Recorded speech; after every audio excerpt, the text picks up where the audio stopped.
Hindi lang daw mismong sahod, pati raw mga allowance at iba pang benepisyo ng mga empleyado dapat binubuwisan ayon sa BIR.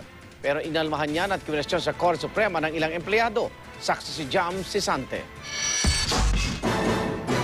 Sa gobyerno man o pribadong kumpanya, malaking bagay hindi lang ang sahod, kundi ang anumang mga benepisyo.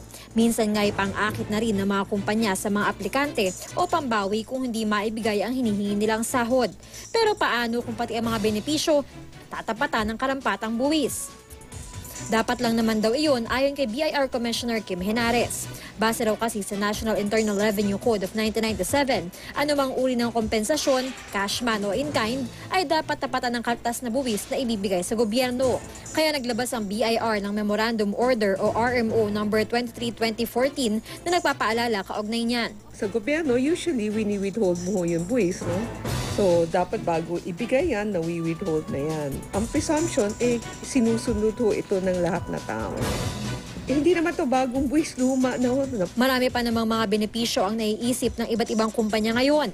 Tulad ng libreng bigas, libreng eyeglasses, minsan may car loan pa o libreng renta sa tirahan at iba't ibang allowances tulad ng travel allowance.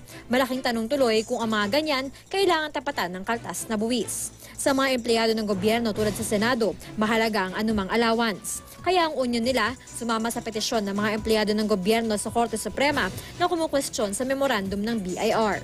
Karamihan sa mga empleyado ay hindi pa nga umaabot sa tinatawag na cost of living or kahit na ang kalahati ng cost of living ay hindi pa naaabot.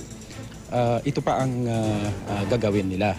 Itatax pa yung mga benepisyo na ito ay nakakatulong para makaagapay sa mga gastusin ng mga empleyado.